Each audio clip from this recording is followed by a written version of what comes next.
Hello, guys. Welcome to It Gets Real with Karina. I haven't recorded a video in a while, but a lot of people have been asking me to come back to the airways and speak to the people. I've been thinking about you guys. I've been thinking about motivating and empowering and just encouraging people who need to hear it. But I had to stop because I had to take time out for myself. I had to heal myself and I had to come to terms within my situation.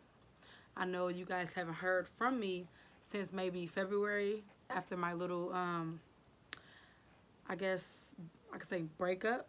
Yes, I was in a relationship for 10 years, if you guys do not know, with the father of my child, Serena. She's 1 year old. And back in January, he cheated on me with the godmother of my daughter. And it was very, very sad. It was very heartbreaking. And it took me a long time to heal and get over it. I was angry for a very, very long time. It was many times where I thought I would not be able to make it. But I'm here today smiling and excited about life and my future endeavors. So today I want to talk about overcoming evil, how to handle it when others have wronged you. So I've done some research, some studying. I've been watching motivational videos. All type of inspiration has empowered me to continue on with my motivational videos. And I do believe I have a purpose. I do believe that I was put here on earth to encourage and uplift those who need it. So I truly hope that this video serves great purpose for you guys. So basically, I want to just start by talking about heartbreak. It's not anything that's easy. To be honest, when I got my heart broke recently, I just wanted to spaz out on everybody who did it and everybody who had any type of negative say so about it. I wanted to harm people. I even wanted to harm myself. But through prayer, fasting, and encouragement from others, I got through it. I can completely say on this day today, October, what is it, 25th, 24th. I can completely say that I am healed. I am healed. I am healed from the hurt, from the hatred. I'm healed from getting dragged through the dirt, through the mud. I am completely healed. And even after the hurt, I went through a lot of other things that I'll probably talk about later on in other videos that I'm not going to share tonight. But if you stay tuned, you might be able to understand where I'm coming from. But I went through many more trials and tribulations after my big breakup earlier this year. But what I've learned is that life throws sticks and stones at you. But that does not mean give up. It does not mean throwing a towel. It does not mean to hate yourself. It does not mean that life is over. I truly believe that life has just begun for me. I thought things were over. I thought, oh my gosh, my life is crashing. What am I going to do? But to be honest with you, God takes things to change you. Because God tries to change you in different ways, but we don't listen. So he takes heartache and sometimes evil things to happen to you in order for you to realize that you need to let go. You need to let God. Because for many, many years, there were instances where I knew I should have gave up. I knew I should have stopped. I knew I should have moved on, but I didn't because I wanted to make it work. You know, um, according to Facebook, we're the perfect couple. Um, we need to keep this rolling. We've been together 5+ years. We're high school sweethearts. We have to keep it going. What are people going to say if we break up? You know, I was the main one saying, I got to have this. I got to have that. I got to have this. I made plans for this. Oh my gosh. So it's like I kind of freaked out many times in the past, like wondering what the next person was going to say. But it's like, forget what the next person going to say.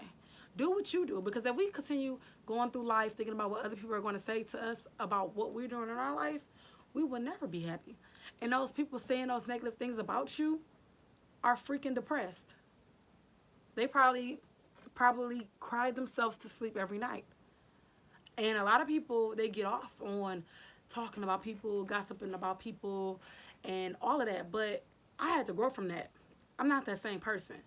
I'm all about growth and getting to a different level. And if you weren't about that, or if you aren't about that, I'm not really messing with you. I'm not trying to be on that level, you know? Back then I was being, hypnotized and dragged in saying that if I wasn't this particular person, or if I wasn't on this particular level, or if I didn't do what such and such said I should do, then it wasn't right. I wasn't thinking, in my own head. I wasn't thinking right in my own space. So I feel like we need to stop thinking about what other people feel of us. We need to stop thinking about how other people think of us. We need to think smart in our own space. Let's be happy and smart in our own space. Because when we come to terms within ourselves and be happy within ourselves, can't nobody tear that down. Can't nobody break that. Can't nobody touch you. You happy within yourself, they can't touch you. They can say what they want to say, do what they want to do. But when you happy within yourself, you laughing it off like, okay. Everybody in the room could be talking about you, but you go walk in like you a G, like, what's up? I'm happy within myself. Y'all mad? Y'all ain't happy within yourself? I'm sorry. I mean, now I feel like I'm in a space in my life where nothing anyone can say about me can harm me. Like I said, God puts people and things in your life for a reason. It's either for them to level you up or tear you down. And sometimes we ask God, like, why did it happen to me? Why? Why, Jesus? Why are you doing this to me? Stop complaining. He's doing it for a reason. Because if you didn't go through that, you wouldn't be prepared for the elevation that he's about to do for you. It's preparation before promotion, okay? I was just looking at John Gray, and I'm just like, he hit the head on the nail. I'm saying it's preparation before promotion, okay? Don't be around here talking about why am I like this? Why did he cheat on me? Why am I not good enough for him? Apparently he ain't good enough for you if he didn't see your worth.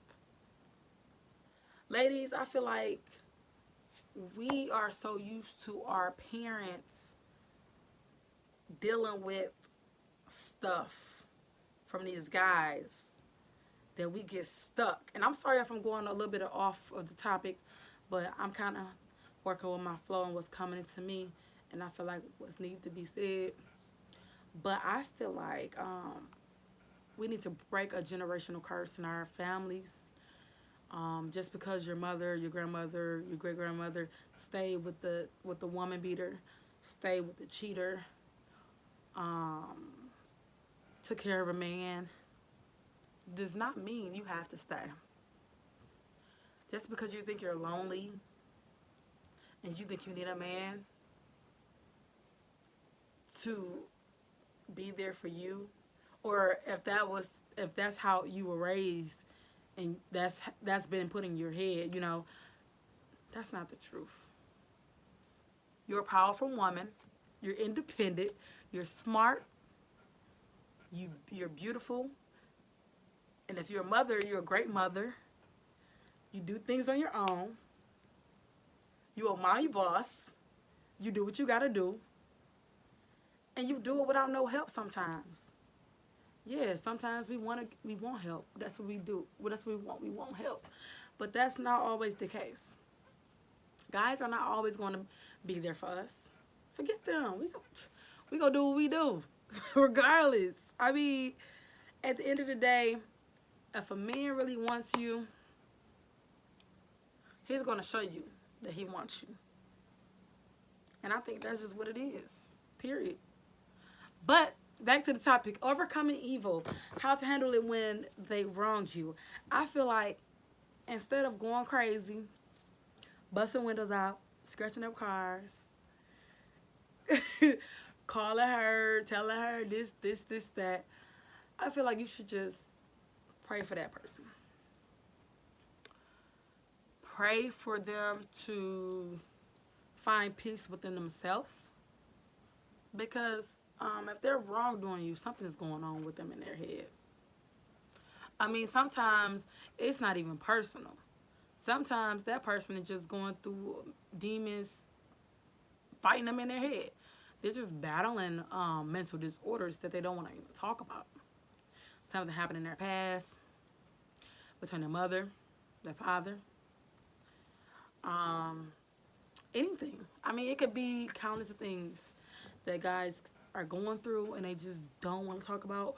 They don't want to pull the demon to the forefront and talk about it. But we have to, though. Like, I feel like in order for a lot of women to stop getting hurt, I feel like men should talk about what's bothering them. They should talk about ways that will help them get over the demon that's attacking them. I mean, you didn't have a father growing up. You did have a father in the household, but he wasn't there mentally. You're not okay with your mother. You guys don't have a good relationship.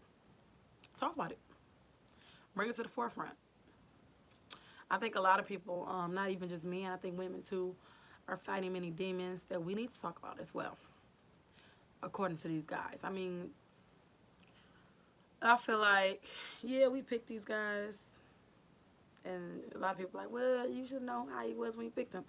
Sometimes people change, okay? And sometimes we see that they're assholes and we still choose them. So, ladies, we do have to be more mindful of the type of man that we choose. Let's stop picking some airheads. I mean, when we see negative signs, when we see red lights, listen to them. I'm telling you, honey, you don't want to have to deal with a man for the next 18 years, and you have to deal with BS every time. Every time you want him to get the baby, it's BS. You don't want to have to deal with that. So make sure you find those red flashes, them red flags. Like, they should be popping up like this. Stop, don't go. But for real, ladies, like, I have so much to talk about, and I'm trying to stay on topic. But by me not being able to talk and do previous videos, I feel like I'm crunching everything in one video when I don't want to do that because I don't want to overwhelm you guys. But so yeah, be nice. Don't go crazy on him, ladies. Just pray about it, fast about it. If you've been hurt and you're fighting a demon right now, whether that demon be cheating, domestic violence, or anything that's not good in a relationship, that's not there for the kid, you're pregnant, you're the only one that's there for you during the pregnancy, all type of stuff. Just stay strong, pray, get into a good church home, And if you do have a friend that you could talk to, that is good. A friend that's not going to tell your business and laugh at you behind your back. Find you a good friend. Um, a very, very good friend. Someone that even though when you guys get into it, they won't tell your business. Those type of friends are hard to come by, okay?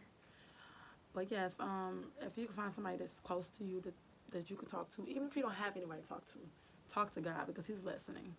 I talk to God every day, just like I'm talking to you guys. I sit and I just talk to God, and I swear He be talking back, and I'll be listening.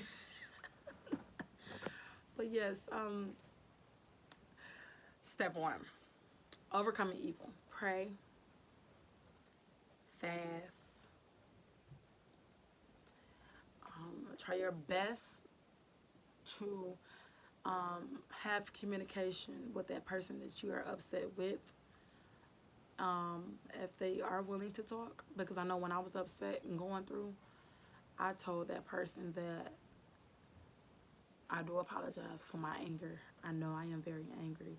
I know I have a lot of hatred towards you. But right now I am going through something, and I am fasting, and I'm asking God to take away this anger that I have towards you. And He was understanding. So that was step 3, communication. Get an understanding between you guys. Let them know where the anger stems from, because sometimes they act like they don't understand and they don't know and they feel like they're not in the wrong. And sometimes you could be in the wrong in some states. So have that open communication where that way the healing process will be a little bit easier. 4, find somebody that you can communicate with that's close to you. If not, talk to God. And I feel like the last one could be jot things down. Get you a journal and write. And listen to a ton of motivational videos, read your Bible, and meditate. Because these last 9 months, that's all I've been doing. It's meditating, writing, reading my word, and just jotting things down. That's why I got so much to say. Like, I am filled with a lot of things to say. But right now, I'm going to close this video, and I'm going to come back with some more stuff to talk about. And be looking out for a motivational seminar. I plan to have a huge motivational seminar with a magnificent panel, okay? So stay tuned for that. You guys are going to love it. And I do plan on doing another live video that I did back in February, and everybody can chime in, and we can have different sessions on different topics that you guys want to talk about. So subscribe to my video on YouTube. It Gets Real with Karina. This is your girl. I'm back. Let's get it, y'all. Stay motivated.